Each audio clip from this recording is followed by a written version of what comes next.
A mai alkalommal arról fogunk beszélgetni, hogy létezik-e ideális, mindenki számára ideális iskola, és ebben Knausz Imre, illetve Birlani Szilvia fognak közreműködni.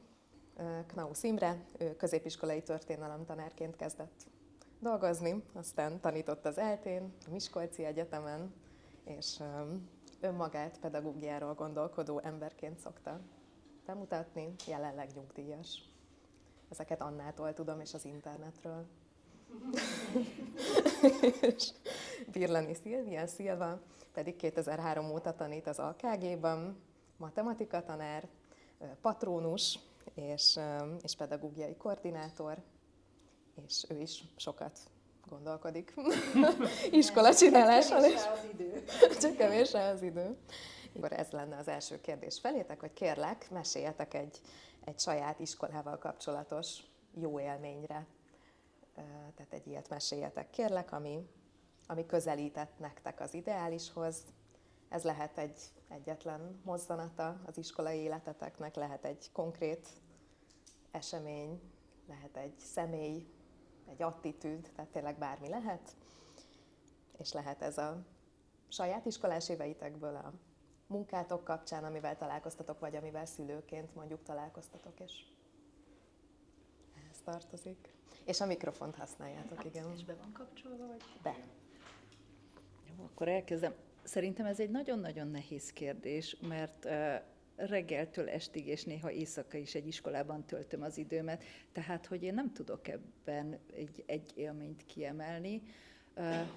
Inkább, ha a diákéveimre gondolok vissza, én a Berzsenyben jártam, és ott volt egy ilyen nyitótábor, nem így hívják, gólyatábornak hívják a többi iskolában, csak az AKG-ban nyitótábor, tehát volt egy gólyatábor, és ott találkoztam először azzal, hogy egy ilyen keretsztorival indul a közös találkozó, és a déli pályaudvaron ilyen tógába öltözött fiatalok vártak minket, és akkor rögtön betereltek minket a trójai lóba, és akkor így indult a közös évünk, vagy a közös középiskolai éveink, és ez bennem nagyon-nagyon erős nyomot hagyott. De szerintem ennek azért az ideális iskolához elég kevés köze van, inkább az élményszerű iskolához van.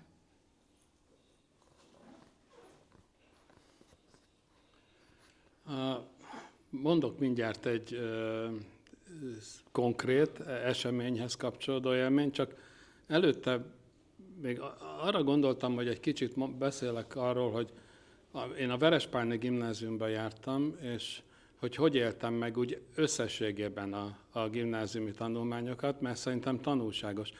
Tehát én nem szerettem az iskolát, ami szerintem tök normális. Hát egy serdülő gyerek nyilván lázad, nem voltam nagy lázadó, de mondjuk utáltam. Tehát azt gondoltam, hogy ez egy rossz iskola. És ami érdekes, hogy én ezt pedagógiailag gondoltam végig már akkor, hogy miért rossz iskola. Én azt vártam volna a sulitól, hogy megtanítson dolgokra, megismertesse velem a világot, méghozzá valahogy úgy, hogy megnézi, hogy hol tartok, és akkor azt szerint engem szépen fokozatosan bevezet. És ez egyáltalán nem történt meg. Nem egészen, mert éppen matekból szerintem jó volt, tehát azt úgy éreztem, hogy az egy ilyesmi volt, meg latinból, de a többi tantárgyban nem. És évekkel később kellett ráébrednem arra, hogy ez egy nagyon egyoldalú elvárás volt, és hogy tulajdonképpen én nagyon sokat kaptam ettől az iskolától, mert hát eleve az, hogy bennem megvolt ez az erős vágy, hogy megismerjem a világot, ez, hát nem mondom, hogy teljesen az iskolából származott, de azért rájátszottak ők is. Tehát, hogy tulajdonképpen abban voltak jók, hogy felkeltsék az érdeklődést. És én meg azt gondolom, hogy ez lenne az iskolának, hogy mindjárt egy lényegi dolgot mondjak, ez lenne az iskolának egy legfontosabb feladata. És akkor egy konkrét esetet is szeretnék elmesélni, ez egy kicsit más, hogy irodalomból volt egy olyan érettségi tételünk, hogy mai magyar irodalomból egy művet mutassunk be. Ezt szabadon lehetett választani, de már ugye ezt tudtuk előre, hogy lesz egy ilyen, és akkor a magyar tanár azt mondta, hogy írjunk egy házi dolgozatot erről, az érettségire készülve. És azon a napon, amikor le kellett adni a házi dolgozatot, akkor én otthon felejtettem a dolgozatot, és mondtam, hogy hát otthon felejtettem, mire a magyar tanárom azt mondta, hogy jó, akkor majd tanítás után hazamész és behozod. És mondtam, hogy jó. És amikor mentünk a menzára ebédelni, ott ebédeltek a tanárok is, és álltam sorba, ugye ez a hosszú menzai sorok, ott álltam sorba a menzán, és akkor oda jött hozzám a magyar tanárom, és azt mondta, hogy de Imre, hogyha nem készült el a dolgozat, akkor nincsen semmi baj.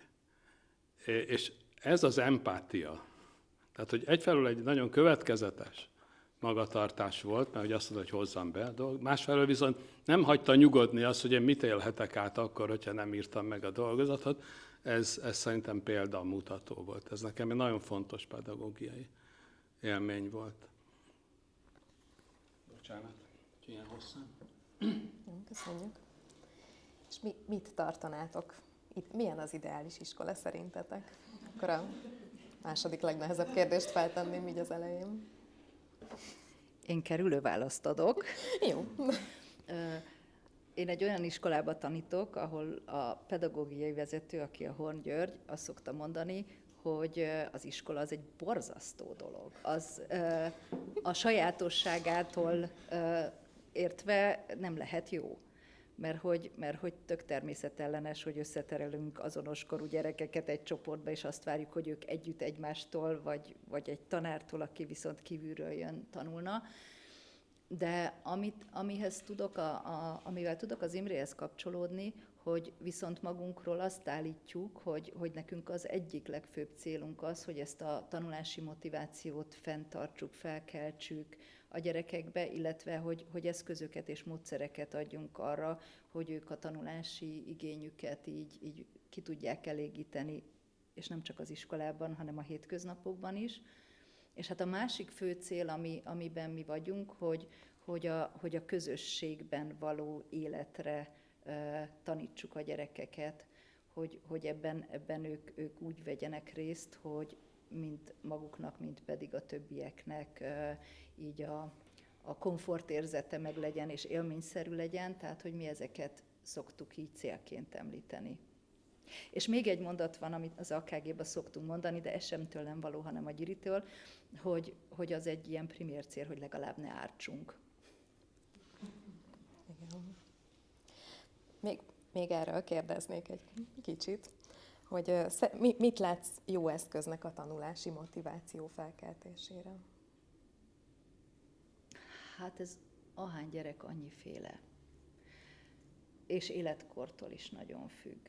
Mert a nagyobbakkal könnyű, mert nekik már van valami céljuk, amihez tudunk hozzárendelni tartalmakat, meg eszközöket, és akkor ők csak így maguktól teszik a dolgokat.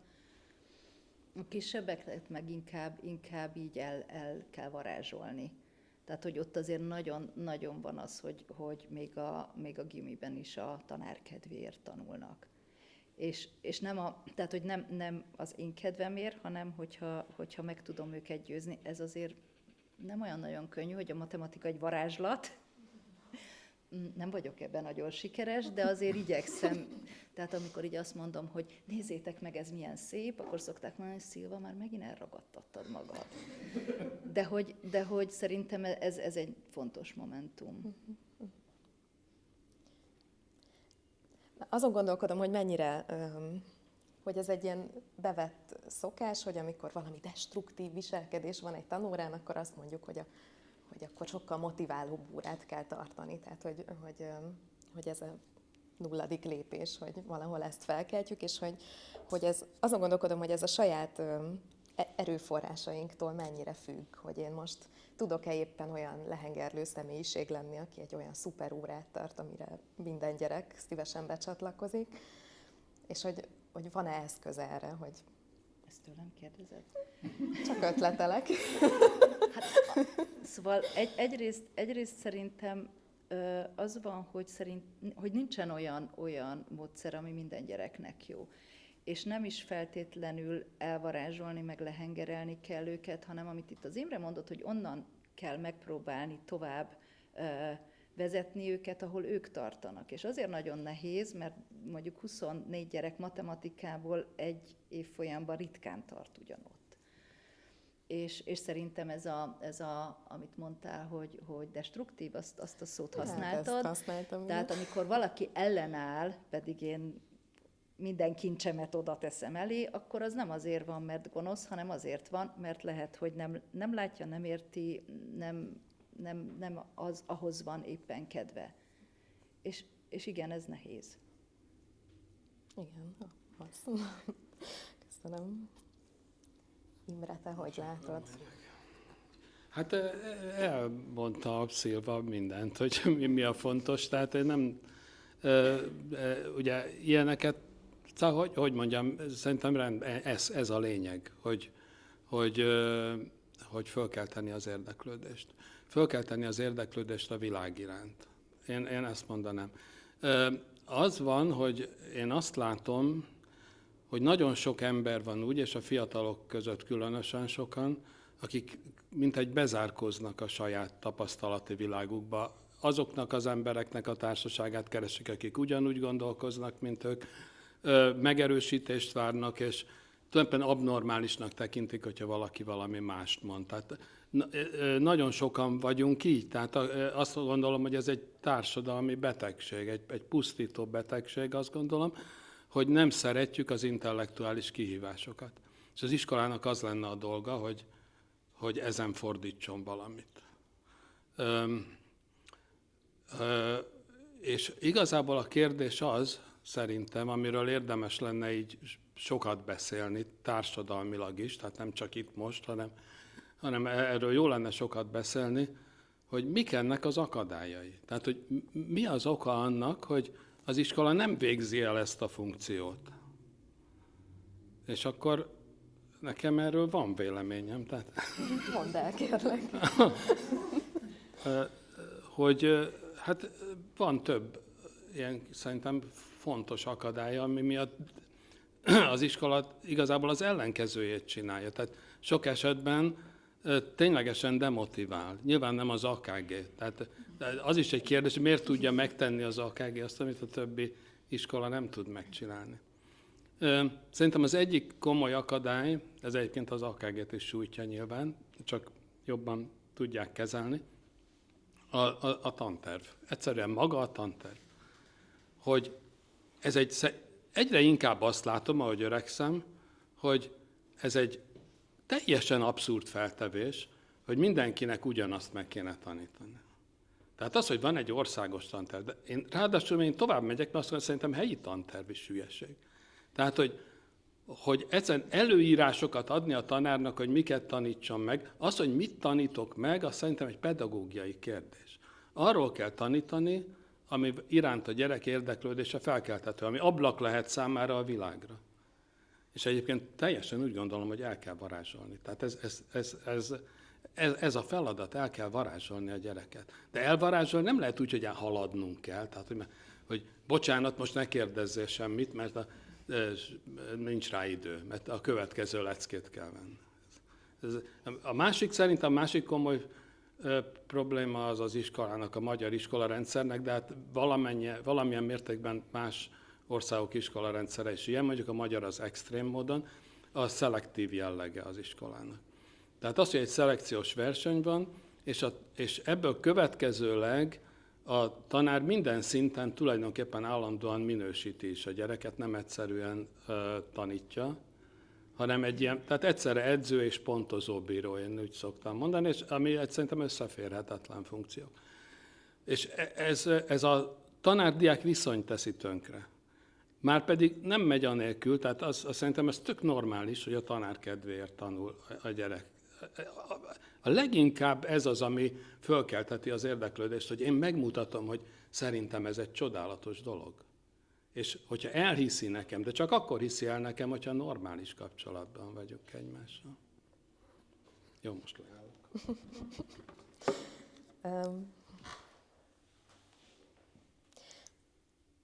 Neked is felteszem a kérdést, csak hogy szerinted milyen eszközei vannak egy pedagógusnak, hogy megszerettesse a kihívásokat a gyerekekkel, hogy felkeltse a tanulás iránt az érdeklődést. Mert egy kicsit megint visszatérnék ennek a szubjektivitására, hogy ez egy személyiségtől is függ, attól, hogy mennyire ügyesen tudod kifejezni a rajongásodat egy téma iránt. Egy kicsit függ attól, hogy milyen a személyes kapcsolatod valóban azzal az adott tanulóval. Tehát rengeteg szubjektív elem van ebben, és akkor ezt keresem, hogy vajon, ha odaáll elém egy tanár, hogy jó, de hogy csináljam, akkor mit tudunk neki javasolni ebben.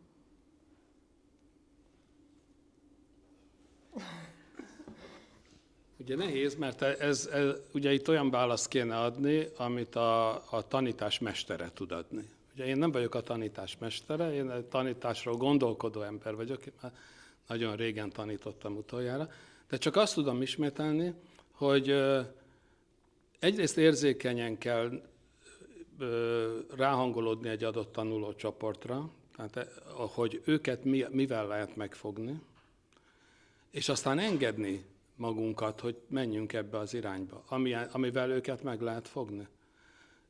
És még egyszer csak azt tudom mondani, hogy kell, hogy a tanárt is szenvedélyesen érdekelje az a dolog, amiről tanít. Ez megint ugye tantervellenes álláspont, mert ez azt jelenti, hogy arról kell tanítani, amit ismer. Ugye, hát most akkor elmesélem, hogy történelem tanárként kezdtem, és kezdő tanárként ugye nekem nem az volt a problémám, hogy milyen pedagógiai módszereket használjak, hanem hogy bevallom, most lehet, hogy ezért most hülyenek fogtok nézni, de hát nekem az volt a fő problémám, hogy hát egyetem megértsem, amit tanítanom kell.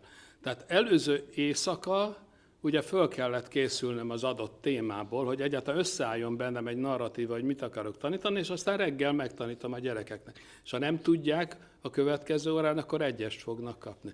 Na most ez azért abszurd valahol. És nem én voltam a leghülyébb tanár, azt gondolom, a világtörténelemben, tehát hogy ezt mások is azért csinálják.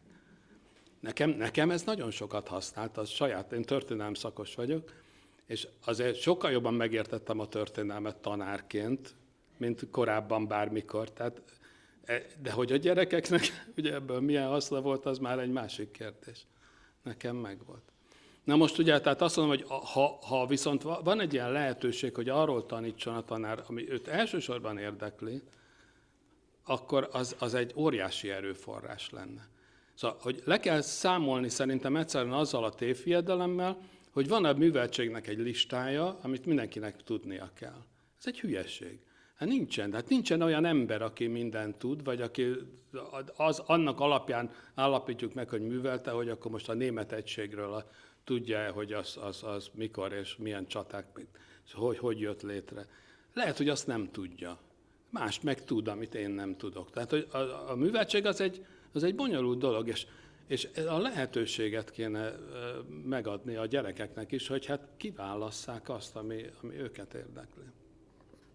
Ez biztos nem jó válasz, mert ugye nem jó arra.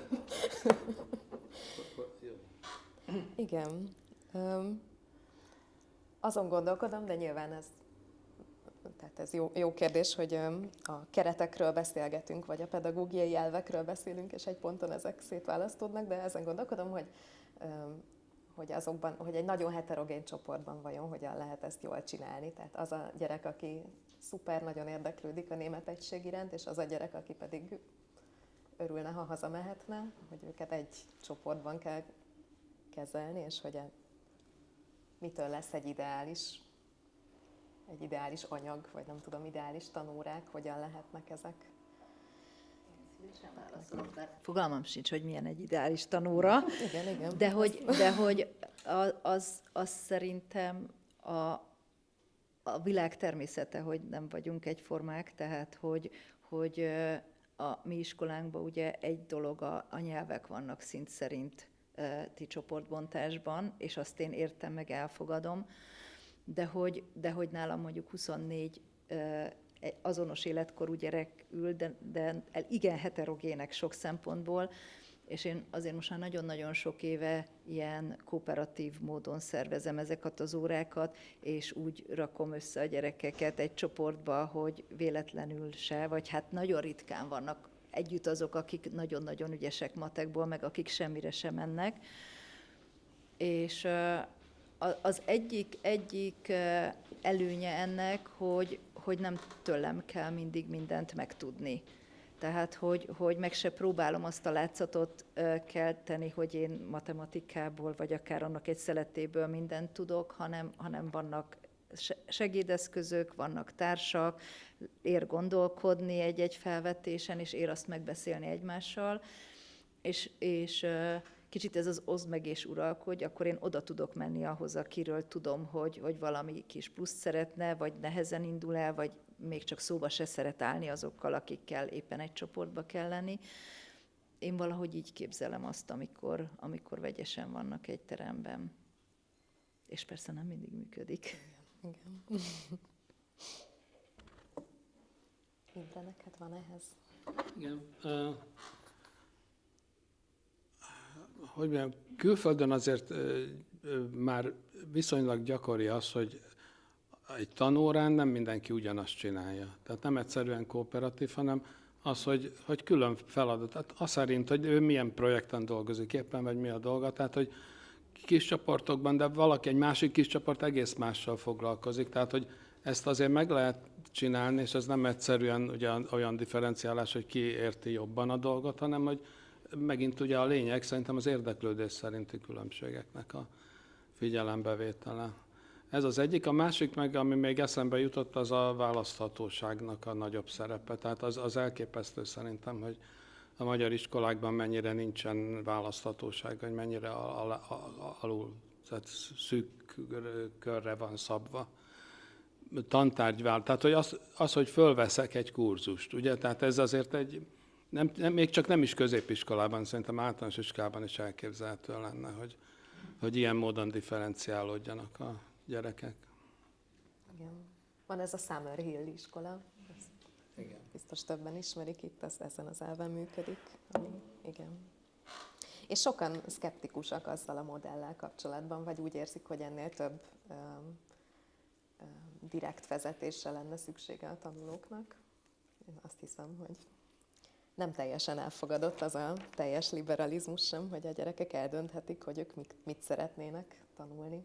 Bár ez az, ami leginkább valóban ezt a interiorizált célokat elősegítik. Igen. Kicsit kekeckedek így a gyógypedagógiai szemlélet miatt, mert hogy itt vannak például az autista diákok, akiknek a 80%-a integrációban tanul, és hát ahogy beszélgetünk a tananyagadaptációról, nagyon sokszor szembe jön, hogy egy kooperatív munkaforma, egy kreatív munkaforma, amik egyébként a neurotipikus tanulóknak mind-mind élménnyé formálják a tanulásukat, és felemelik, és még mélyebb tudásokat hoznak létre, hogy ez például az autista gyerekeknek nem mindig hozzáférhető. Mert nekik egy nagyon direkt tanítás, egy zárt végű, egy önállóan kitöltök egy feladatlapot, hogy lehet, hogy ez lesz az alkalmasabb munkaforma. Hogyan látjátok ezeknek a különlegességeknek a összesimogatását? Hát valóban nem könnyű, és főleg, hogy nem minden autistának ugyanaz a szükséglete. Ráadásul nem mindegyik van olyan szinten megtanítva arra, hogy hogyan kell kommunikálni, közösségben, csoportban működni. Tehát, hogy nagyon, és akkor most csak az autistákról beszéltél te, az ADHD-sekről, a figyelemzavarosokról, vagy szóval, hogy ennek elég hosszú sora van. Én egy kicsit visszább lépnék, és az szerintem fontos elsőnek megnézni, hogy kinek mi az egyéni szükséglete. És hogyha ezt látom, akkor tudom úgy szervezni, konkrétan van nekem ilyen tanítványom, nem is egy, tudom úgy szervezni, hogy az ő szükségletei azért az órák egy részében teljesüljenek, a többiről meg el tudom magyarázni, hogy most neki egy kicsit türelemmel kell lenni, és lehet, hogy olyan helyzetbe kerül, ami őt zavarja, vagy frusztrálja, de annak ekkor és ekkor vége lesz, ezt ő megérti. Tehát, hogyha tisztában vagyunk azzal, hogy az ő speciális működése milyen, akkor tudunk arra reagálni, ami nehéz, hogyha sokan vannak és sokféle speciális szükséglettel, mert akkor nagyon bonyolult az a rendszer, amire folyamatosan figyelni kell, azon kívül, hogy ott van mondjuk valami tananyag is, meg feladatok, de hogy ők éppen milyen tanulási folyamatban vannak. Milyen arány az, ami szerinted még Erről hipotetikus arányról nem beszélünk, tudok. de- Tehát nem tudok hipotetikus arányt mondani, mert nekem van olyan tanítványom, akinek van autis papírja, és nem kíván több figyelmet mondjuk annál, mint aki gyűlöli a matematikát, és bejön az ajtón, és rosszul van tőle, és semmiféle papírja nincs. Tehát, hogy szerintem ez nagyon-nagyon az egyéni sajátosságoktól függ. Akkor átformázom a kérdést. Heterogén csoportban szerinted mi az a heterogenitás, amit még el tud vinni egy közösség, vagy egy pedagógus adott esetben? Már olyan szempontból heterogén, hogy megsegítést kívánó Igen, hát az egyéni gyerekek. szükségleteket hány fő az, ahol még tud mekkora a csoport? érvényesülni? Hát igen, ez is a kérdés része, hogy szerintem. Mert ha egy 8 fős csoport, vagy hát nekem 24 szokott lenni, és mondjuk abból, hogyha már 5-6 van, akkor azért én már az óra végére nagyon-nagyon elfáradok. Válaszoltam? Igen, köszönöm szépen.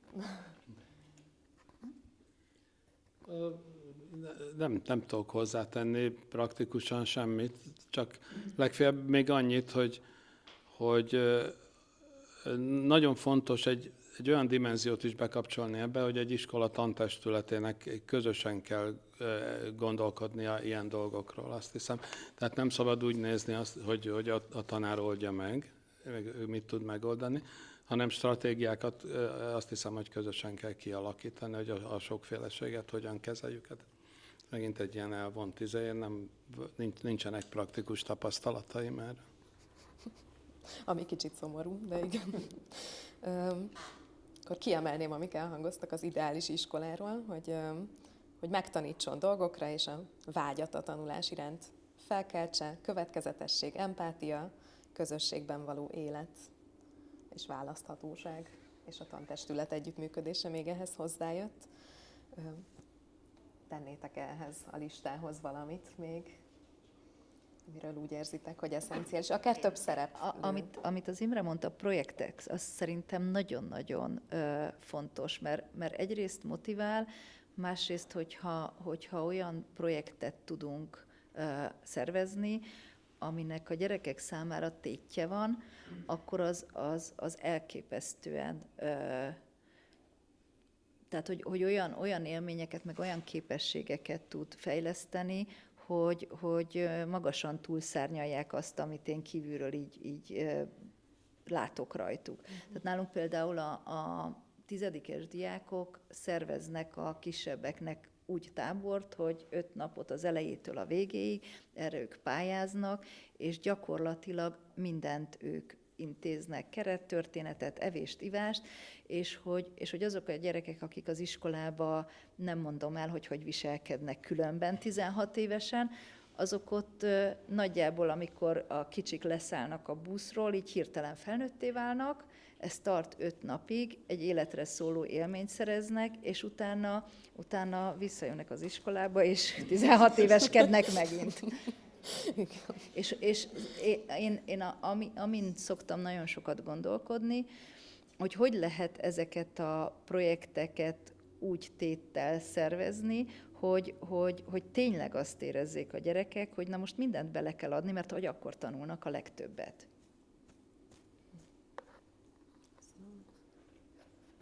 Ja, még egy dolog eszembe jutott, ezt úgy hozzátenném. Eléggé elmentünk ugye az ideális iskola kapcsán egy álomvilágba. Én még egy lapáttal szeretnék rátenni, tehát még valami olyasmit, ami nagyon nem jellemző az iskolára ma, de nagyon fontos lenne, hogy az ideális iskolában legyen. Én egy szóval azt mondanám, hogy a béke, vagy a nyugalom. Hogy egy zaklatott világban élünk, az különösen, hogy mondjam, az a szó jutott eszembe, hogy tragikus, de lehet, hogy nem ez a jó szó, ö, ö, hogy a gyerekek hogyan nőnek föl, milyen körülmények között. Ebben ugye a közösségi médiának, az úgynevezett internetezésnek, a görgetés kultúrájának nagyon nagy szerepe van. A figyelem ugye időtartama kórosan lecsökken, ami szerintem tényleg ez most már tényleg tragédia, mert bonyolult gondolatmenetek végig gondolására ugye egyre kevésbé leszünk alkalmasak, de saját magamon is érzem, tehát nem ok nélkül mondom, hogy egyes vagy többes szám első személyben. És hogy nem lehetne, hogy az iskola ne ilyen legyen. Hogy az iskolába bejön a gyerek, és azt mondja, hogy itt ez az elmélyülésnek a helye, ez a tudástemploma, most direkt ilyen nagy szavakat mondok, itt nem rohanunk, tedd el a telefont, vagy ne hozd be a telefont. Az ismeretszerzésnek más módjai is vannak, lehet olvasni, lehet könyveket megnézni, hogy ez szerintem egy ideális iskola, az ilyen is lenne. Igazából pont ez lett volna a következő kérdésem, hogyha akkor van egy elképzelésünk az ideális iskoláról, akkor miért nincsen ideális iskolánk nekünk? Azért muszáj ehhez egy mellékmondatot mondjak, mi digitális iskola vagyunk. Tehát, hogy nálunk azért elképesztően nagy a dilemma abba az irányba, hogy azért az is feladatunk, hogy azzal a mobiltelefonnal, meg a laptoppal a görgetés helyett mi az, amit lehet csinálni, illetve arra megtanítsuk a gyerekeket, hogy mire lehet meg érdemes használni, amellett, hogy láthatóan egyre kevesebben olvasnak könyvet, tehát hogy ez is egy ilyen küldetésünk, hogy olvasókat neveljünk és könyvtárat használjanak. Úgyhogy nem egyforma szerintem az ideális iskolaképünk. Lehet, hogy még mi kettőnknek sem.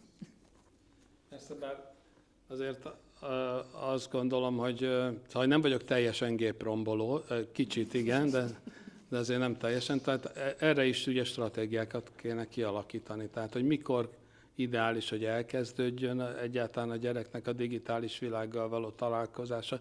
Nyilván egy középiskolában ott már máshol kell tartani, mint egy kicsi gyerek esetében, és hogy tényleg van ilyen feladat, hogy bevezetni a gyerekeket abba, hogy tudjanak mit kezdeni ugye ezekkel a gépekkel, szoftverekkel, stb. De lehet, hogy nem ugyanúgy gondoljuk, persze. És akkor visszakanyarodnék ehhez a kérdéshez, hogy mi az, ami gátol minket abban, hogy létrehozzunk egy ideális iskolát. Mit gondoltok erről? Bármilyen más téren találkozunk azzal, amit ideálisnak gondolunk? Jogos a kérdés. Mert hogy szerintem egyrészt nem egyforma ez a kép, másrészt meg az élet nem úgy működik, hogy ezeket az ideális dolgokat létre lehet hozni valóságban is. Tehát modellek vannak, de hát közben ott vannak a gyerekek. Tehát, hogy szerintem kicsit zavarják az ideális iskolaképünket, mert nem mindig úgy működik mindegyik, mint ahogy le van írva. Szóval, mi az AKG-ban egyébként törekszünk arra, hogy megpróbáljunk úgy együtt lenni a gyerekekkel, mert ráadásul ez egy ilyen együttélési forma is ott a gyerekekkel, hogy egyrészt ott vagyunk a jelenben, másrészt meg mi a fejünkbe tudjuk, hogy őket valamire fel kell készíteni, és főleg az első 4 év olyan, hogy megpróbáljuk elfeledtetni velük, hogy ők egy érettségit adó intézményben vannak. Ebben a szülők nem mindig segítenek, tehát hogy szerintem az ideális iskolának nagyon sokszor kerékkötője az, hogy olyan elvárásokat fogalmaznak meg a családok, amik szöges ellentétben vannak azzal, ami a gyereknek így organikusan egy életkorban jó.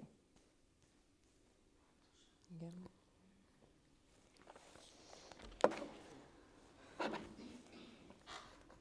Azt hiszem, hogy ezzel az ideális iskola fogalommal lehet, hogy egy kicsit elcsúsztunk rossz irányba. Nem egyszerűen az a feladat, azt gondolom, hogy kitaláljuk, hogy milyen az ideális iskola, nagyobb a baj.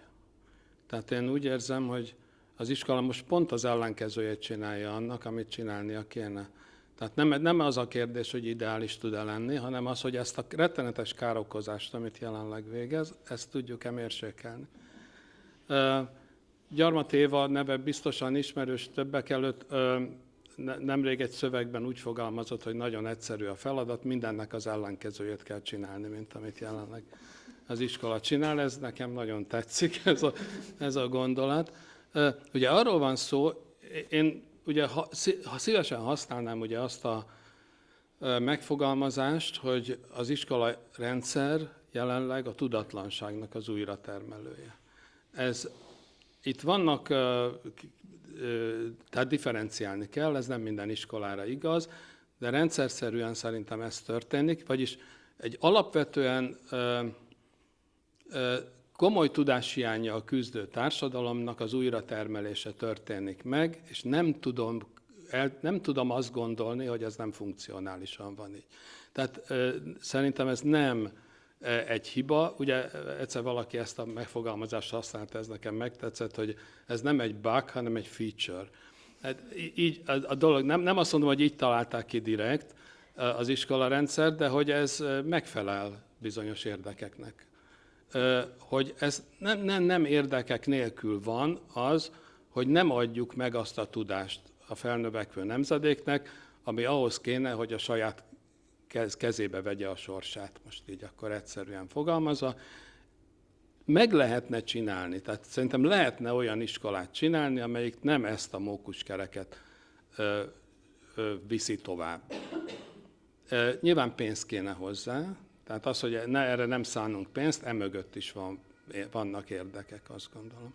Hát, hogy ebben mennyire megyünk most bele, az egy másik kérdés, én most csak ennyit akartam bedobni. Amúgy belemehetünk, tehát hogyha... Tehát lehetne egy ilyen iskolát csinálni. Hogyan? Mivel kezdenéd? Mesélj erről, kérlek. Igen, hát elmondtam már bizonyos dolgokat, hogy mivel kezdeném. A tantervek helyett, most nem a tanterv megszüntetése önmagában a cél, hanem az, hogy kimondjuk, hogy az iskolának nem az a dolga, hogy kitalálja, hogy milyen tudással kell rendelkezni a következő nemzedéknek. Ez egy ilyen szokásos téma, hogy most ezen gondolkozzunk, meg gyűjtsük össze, hogy milyen kompetenciák kellenek. Szerintem ez nem vezet sehová. Egy dolog a célja, alapvetően jó, nem egy dolog, nyilván ennél több, de van egy nagyon fontos célja az iskolának, hogy a világ iránti érdeklődést, a nyitottságot keltse fel, vagy tartsa meg, vagy fokozza a felnövekvő nemzedékben. Ez egy. És ehhez az kell szerintem, hogy a tanterveket meg kell szüntetni. 2, egy sokkal kevésbé szelektív iskolarendszerre volna szükség. Ezt úgy szokták mondani, hogy komprehenzívebb iskolarendszer, tehát amely hosszabb ideig együtt tartja a különböző társadalmi helyzetű, különböző felkészültségű és különböző motivációjú gyerekeket.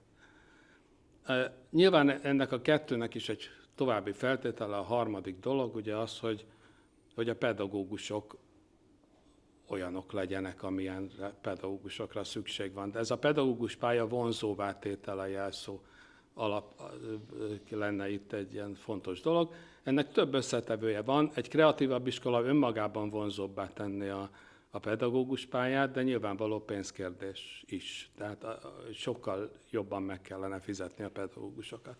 Erre ugye azt szokták mondani, hogy attól nem fog jobban tanítani, hogy többet keres.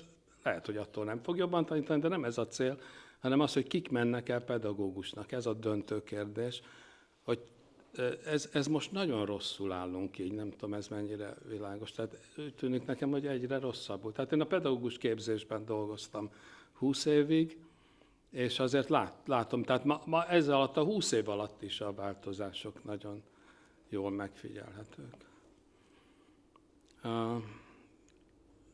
Most ehhez ugye politikai elhatározás kell, aminek nem látom a nyomait sehol.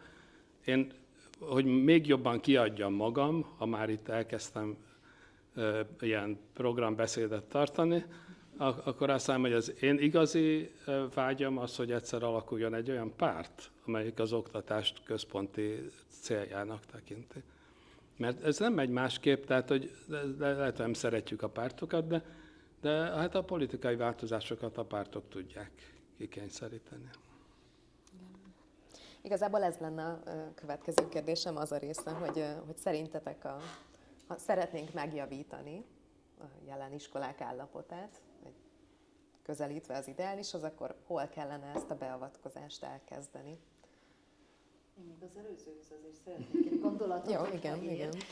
Mert nagyon sok pontjával, tehát minden pontjával egyetértettem, de hogy egy dolgot még nagyon-nagyon szeretnék hozzátenni, az a közösségben való életre tanítás. Tehát hogy hogyan vegyük figyelembe a másik embert, a közösséget, annak a céljait, tehát hogy ez szerintem nagyon fontos, és nekem a Summerhill iskolában amellett, amit te is mondtál, hogy mindenki a saját céljait határozza meg a saját tanulási irányát szabja meg, a másik nagyon-nagyon fontos iránya az volt, hogy ők ott egy életközösségben vannak, ahol megtanulják azt, hogy hogyan döntenek közösen, hogy hogyan viseljék a döntésüknek a következményeit, hogyan legyenek a többiekkel empatikusak. És szerintem ez nagyon fontos célja lenne annak a bizonyos ideális iskolarendszernek, hogy figyeljünk már jobban egy kicsit egymásra. Igen. Nem tudom, hogy lehet elindulni ebbe az irányba. Csak röviden szeretnék reagálni, hogy abszolút egyetértek, és szerintem is nagyon fontos. Annyit tennék hozzá, hogy ez lehet, hogy nem is másik cél ahhoz képest, mint amit én mondtam. Tehát az én fejemben úgy van, hogy a világ megismerése, vagy a világ iránti nyitottság, az feltételezi a másik ember iránti nyitottságot, mert nem a világot közvetlenül ismerjük meg soha, hanem a másik embernek a világát. Mindenkinek van egy tapasztalati világa, és a világ megismerése az azt jelenti, hogy nem zárkózom be a saját világomban, hanem másik emberét is. Nyitott vagyok a másik emberre felé, ami lehet a tanár, de ugye a gyerekek is különbözőben vannak, ugye? Tehát nem ugyanaz a tapasztalati világuk, a múltjuk, stb., pláne, hogyha heterogén csoportról van szó, tehát az egymás iránti nyitottság is. Ezek szerintem összekapcsolódnak. Szerintetek lehetne, most azon gondolkodom, hogy egy már létező, nem jól funkcionáló rendszert, azt nagyon nehéz átformálni olyanná, hogy abban legyen nyitottság egymás iránt, meg legyen békesség egy közösségen belül, meg együtt, meg részvétel, meg közös döntés, tehát nagyon nehéz egy más megszilárdult rendszert átalakítani. És hogy egy teljesen új keretek között elindítani valami újdonságot, az lehet, hogy könnyebb, vagy ez is egy kérdés, hogy mit gondoltok erről. De hogy jelen nem annyira jól működő oktatási rendszerünkben van esélyünk, hogy ezt így átalakítsuk. És igen, tehát a pedagógusoknak a helyzetét kéne rendezni, és az hatna a felső oktatásra, tehát te ezt látod legfőbb keretnek. Hát az egyik fontos dolog. A tantervet. És még valamit, mert ugye jogosan merül fel az a kérdés, hogy amit én mondok, ahhoz állami döntésekre van szükség. Én elég etatista vagyok, megmondom. Ezt szemben mondjuk a Horn Gyurival, aki pont az ellenkezője. De hogy jogosan merül fel az a kérdés, hogy és akkor az egyes pedagógus most, aki most él, és most vannak neki tanítványai, mit tehet.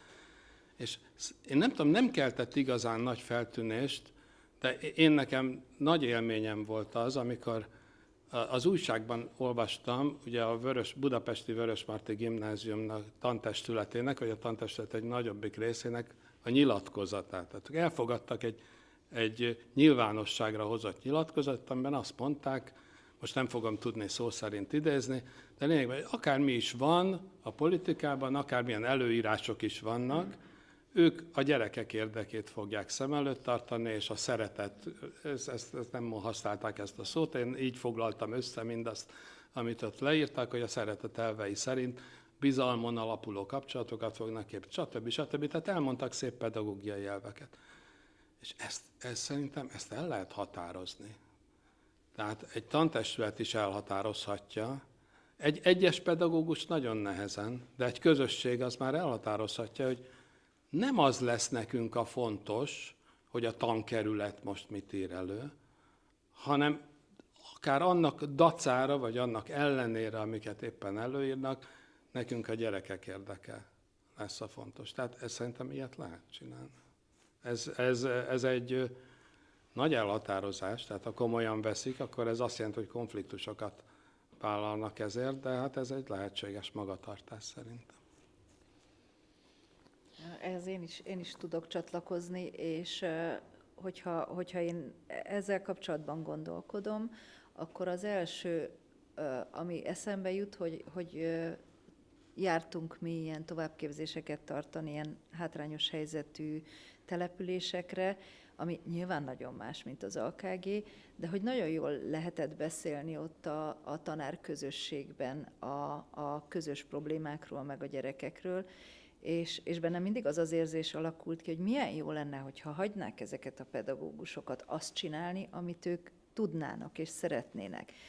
És hogyha tere meg ideje lenne annak, megfizetett ideje, hogy ők jól megnézzék a gyerekeket, hogy megbeszéljék egymással a tapasztalatokat, hogy arról beszéljenek, hogy itt és most mondjuk egy kis településen milyen célt tudnak adni az ő tanítványaiknak, ami miatt érdemes tanulni nekik, hogy szerintem ez sokkal, de sokkal hasznosabb lenne, mint hogyha úgy gondolnánk, hogy el lehet dönteni egy általános ilyen célrendszert, meg tartalomrendszert, hanem hogy hozzá kéne rendelni a forrásokat, és kéne bízni.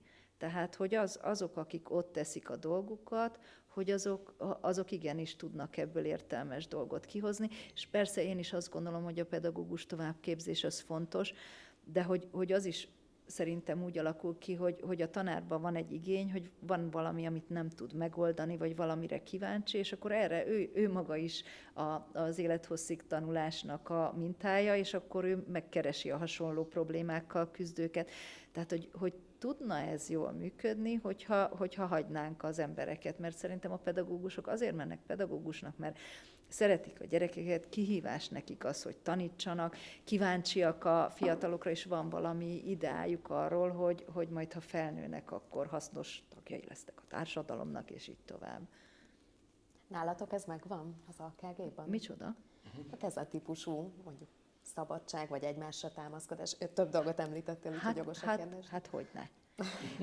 és ráadásul mi még kapunk erre időt és lehetőséget, tehát nálunk vannak szervezett keretei annak, amikor beszélünk egymással a gyerekekről, de ez szerintem mi nagyon kiváltságosok vagyunk, és sokszor érzem magam kínosan, például amikor az Imrét hallgatom, hogy mi egy szegregált iskola vagyunk, tehát hogy ez az együttnevelés az AKG-ban nem valósul meg, miközben nekem ez egy fontos érték lenne, de nem látok, körülnézek, és nem látok olyan iskolát, amiben én jól tudnám érezni magam, mert ezek a lehetőséges és értékek megvannak. Bár amit említettél, ez már több másik klubeseményünkön is elhangzott, hogy valóban ilyen kódokban gondolkodunk a gyerekekről, hogy ha autista, akkor is integrálható, akkor jöhet hozzánk, de holott valóban ilyen szükséglet alapúan kellene hozzáállni a fiatalokhoz. Ez viszont megvan nálatok, ha jól gondolom. Igen, ezt igyekszünk attól legalábbis, igyekszünk nagyon. Fogadtok-e SMS-eket, vagy nem? Igen. Hát, 2 kérdésben kellett szavaznatok, az egyik ilyen kérdéskör az a szegregáció versus inklúzió témakörben. Az egyik állítás, hogy az SN-is gyerekek számára hasznosak a szegregált intézmények, ahol személyre szabott támogatást kapnak. Második állítás ugyanebben a témakörben, hogy az lenne az ideális, ha minden iskola befogadó lenne minden gyerek számára. Ezt már elhangzott, hogy ez nagyon... Igen, kicsit redundánsak azért ezek az állítások, de minden esetre a szavazás eredménye az lett, hogy a befogadó iskolákra szavaztak a legtöbben. Mit gondoltok ezekről a befogadásról? Van-e szerintetek határa annak, hogy milyen érintettséggel lehet még valakit egy közösségbe integrálni? Hát nálunk határozottan van határa. Tehát, hogy jogszabályilag van. Nem lehetünk olyan szemforgatók, hogy azt mondjuk, hogy nem. Mi egy érettségit adó gimnázium vagyunk, ráadásul a gimnázium részébe a központi írásbeli felvételit kell megírni a gyerekeknek, tehát hogy más dolog, hogy amikor én az AKG-ba mentem 20 évekkel ezelőtt, akkor ez még nem egészen így volt. Tehát, hogy akkor azért ilyen tanulási képességek szempontjából szerintem színesebb volt az AKG, és szerintem még ilyen társadalmi közeg szempontjából is. És miért? Tehát, hogy miért lett változás? Igen. Azért, mert a családok a megrendelőink. Tehát, hogy lett egy pont, amikor a Gyuri azt mondta, hogy mi egy budapesti elit gimnázium vagyunk, mert a szülői közösség, akik a mi megrendelőink, ezt várják tőlünk. És bárhogy is nem tetszik ez nekünk, ez a mi fennmaradásunknak a feltétele. Úgyhogy én például bizonyos nehézségekkel küzdő gyerekekkel biztos nem tudnék úgy működni, hogy azok között, a keretek között, amiben mi vagyunk. És erre van is példa.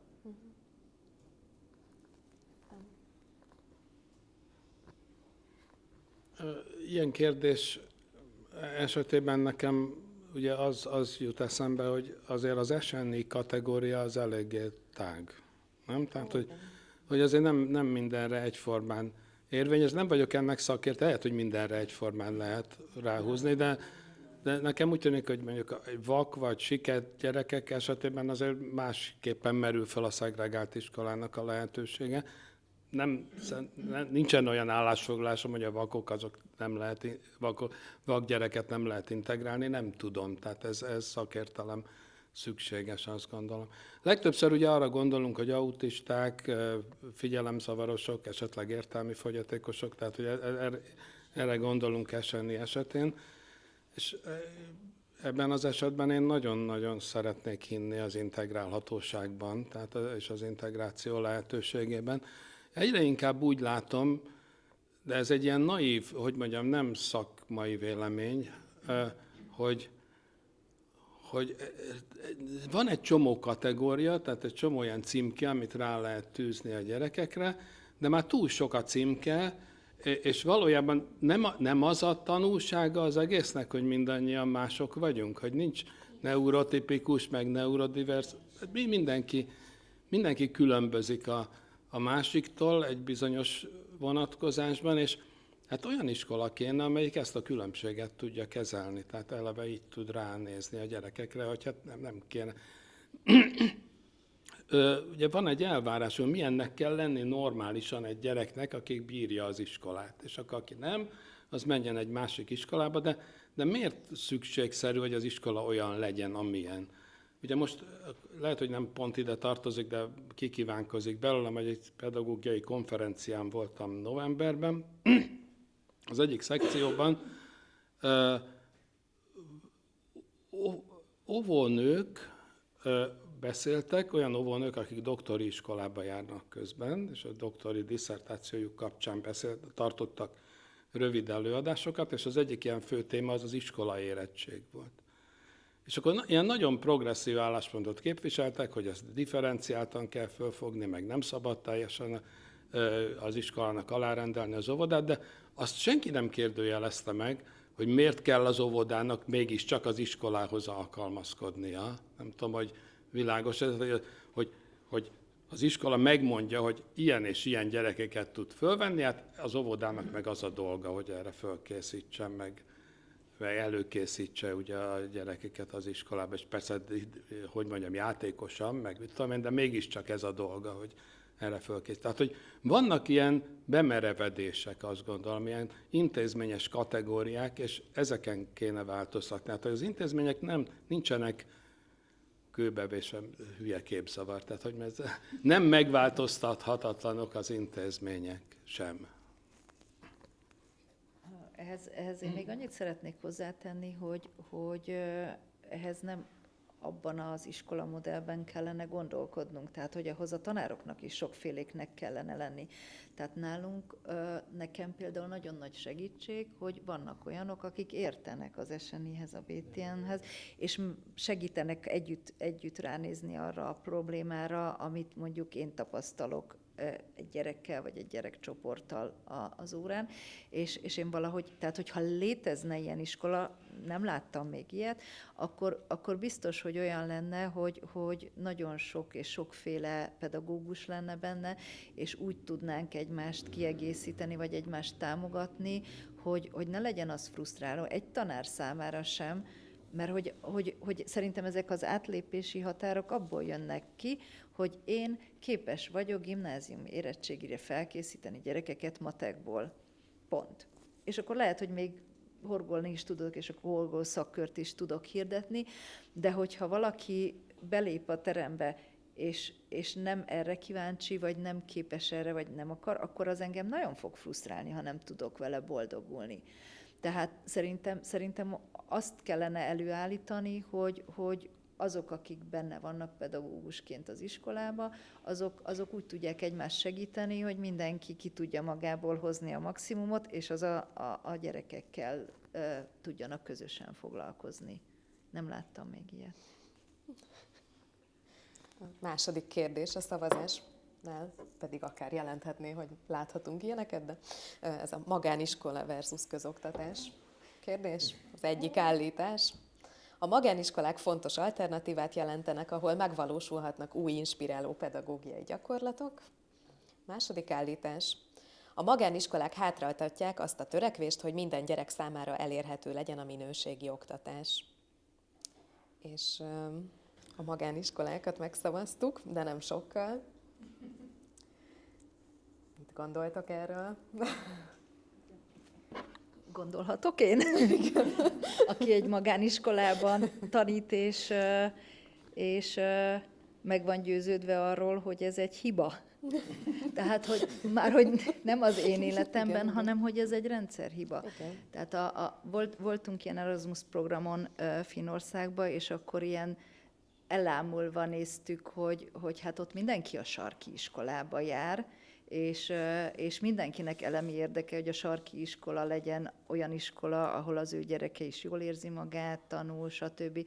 Tehát, hogy ugye ez nem az én szövegem, hanem Ferge Zsuzsa szövege, hogy a társadalomnak az a rétege, aki nyomást tud gyakorolni, mondjuk a politikára, a döntéshozóra, azoknak különböző iskolába kell járni, és egy iskolába azokkal, akiknek ez az érdekérvényesítése nincsen meg.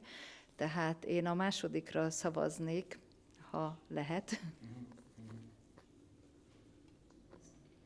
Nem tudom, mire szavaznék, mert szerintem nem mond ellent egymásnak a kettő. És mind a kettővel egyetértek, azt kell mondjam. Nekem nagyon jó kapcsolataim vannak ugye magániskolákkal, úgynevezett alternatív iskolákkal, legjobb pedagógiai, szakmai kapcsolataim azok ezeknek az iskoláknak a vezetőivel és tanáraival vannak. És fantasztikus. Nemrég volt, ugye biztos tudod, volt egy ilyen találkozója, vagy hogy mondjam, konferenciája az alternatív iskoláknak, egy-két hete. A Horn Gyuri is ott volt, képviselte minden iskolát valaki, és ugye abból a célból hozta össze a Kereszti Zsuzsa ezt a találkozót, hogy egyfajta seregszemlén, hát nézzük már át, hogy mi mindennel járultak hozzá a pedagógiához ezek az iskolák, és nagyon sokkal, tehát ez egy fantasztikus teljesítmény szerintem. Ugye az AKG-nak a kezdeteitől figyelem az AKG tevékeny, 88-ban, ugye, hogyha jól emlékszem, akkor alakult az egyik első, vagy talán az első magániskola volt, vagy alapítványi iskola, és hallatlan izgalmas volt a tevékenység, és hát egy gyönyörű virágcsokrot lehetne összeállítani a különböző alternatív iskolákból. Másról viszont azt gondolom, hogy ténylegesen kártékony.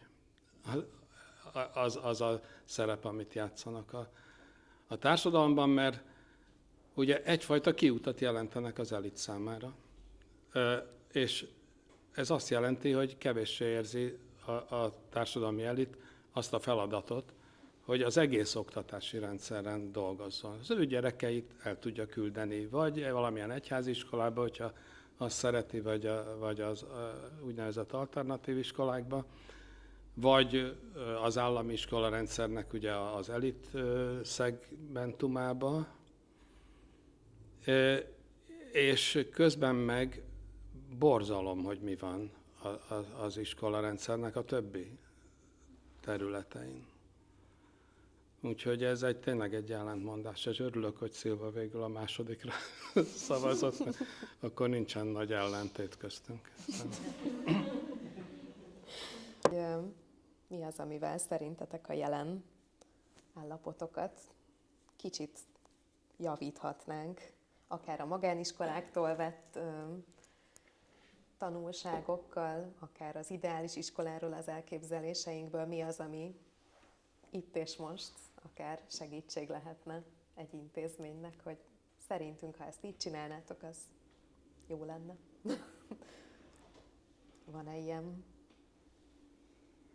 Hát ilyesmiről beszéltünk, nem? Nem tennétek hozzá ennél többet?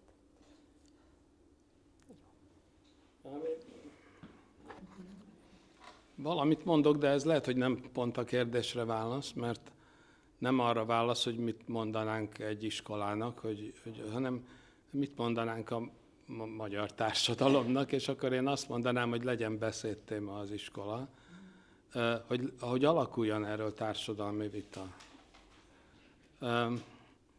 Méghozzá hosszú távon gondolkodó társadalmi vita, tehát nem az, hogy holnap mit kell, mert hogyha most elkezdenénk azon vitatkozni, milyen legyen mondjuk az oktatáspolitika, akkor mindenki arra gondolna, hogyha Magyar Péter megnyeri a választást, akkor mit kell csinálnia.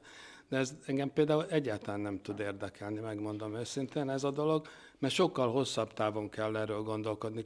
Ugye a Hankis Elemérnek volt egyszer egy ilyen projektje, amiből aztán amennyire tudom nem nagyon lett semmi, hogy találjuk ki Magyarországot. Hát ugye ki kéne találni Magyarországot, és ezen belül szerintem egy fontos rész lenne, hogy találjuk ki az iskolát. Akár meg tudjuk valósítani, akár nem. Tehát hogy ez egy másik dolog, hogy hogyan tudjuk megvalósítani. Egyrészt én nagyon abban hiszek, nem tudom, tehát hogy nagyon abban vagyok, és szokásos szlenggel éljek, hogy az állam tud itt hatni. Tehát, hogy meg kell hódítani a hatalmat, és aztán csinálni egy jó iskolát. Tehát körülbelül én ebben gondolkodom, de ez nem fog, mitől lesz ez? Tehát mi hogyan tudjuk meghódítani az államhatalmat? Ugye csak úgy, hogyha vannak tömegek, akik ezt valamilyen módon ebben hisznek. És ezért az alulról jövő kezdeményezéseknek van szerintem egy ilyen politikai jelentősége is. Tehát nem egyszerűen csak arról van szó, hogy most akkor néhány család jobban jár, hanem arról is, hogy felmutatnak példát, hogy ez egy lehetséges. És ezért ugye én nagyon számítok erre, hogy lesznek ilyenek. Jó, hát közben fogalmazódik bennem egy szokásosan nem praktikus gondolat. Nem, látjuk, most az utolsó beszélgetésből ugye kiderül az, hogy amit hát eddig is tudtunk, hogy ez egy borzasztó rendszer. Tehát, hogy ez iszonyatosan nem működik, és hogy hát sok minden remény, tehát, hogy nem lehet azt sugallni a pedagógusoknak, hogy egy kicsit szedjék össze magukat, és akkor már minden rendben lesz. De ebből mi következik? Ebből az következik, hogy mindannyiunk felelőssége, hogy ez a rendszer megváltozzon. Állampolgárok is vagyunk, nem csak pedagógusok. És igenis végig kell gondolni, hogy hogyan lehetne egy jobb rendszert csinálni. Egy dologhoz szeretnék kapcsolódni konkrétabban, ugye, hogy többször előjött az, hogy közösség, hogy az iskolában hogy ez az alapja mindennek, hogy csapatot kell szervezni, hogy csapatot kell építeni. De hát ugye az intézményrendszer megint csak azt mondom, hogy úgy működik, hogy ezt nem teszi lehetővé. Hát ugye nincs rá idő, nincs rá energia, ugye, tehát hogy túlterheltek a pedagógusok, és valójában tér sincsen, tehát hogyha elfoglalja a tanóratartás foglalja el az iskolai időnek a nagy részét, és nincsen értékelve az, hogy a tanár tanórákon kívül a gyerekekkel foglalkozik, hogy nincs erre külön idő, erre dedikálva, stb., akkor nem fogunk előbbre jutni. Tehát, hogy ezt a részét is újra kellene gondolni. Köszönjük. Még Szilva, te is mondj egy zárszót, kérlek. Hát nem lesz jó a zárszó, mert hogy én meg közben ugye itt mindenféléket mondok, és marha rosszul érzem attól magam, mert hogy ez egy felelősség, tehát hogy én most őt megterheltem egy olyan felelősséggel, hogy neki kell megoldást találni, pedig tényleg az van, hogy azok érzik legrosszabbul magukat ebben a rendszerben, akiknek van valamiféle motivációjuk, szándékuk, a gyerekekkel empátiájuk, és azt gondolják, hogy nekik kellene megoldani ezt a helyzetet, és van olyan körülményrendszer, amiben meg ez szinte lehetetlen. És akkor kalibráljuk a napjaink sikereit át. Akkor ez nem lett egy vidám zárszó, de minden esetben nem volt ilyen elvárás, hogy vidám legyen, de levontunk következtetéseket, és köszönjük szépen a beszélgetést, meg köszönjük a kérdéseket, kommenteket.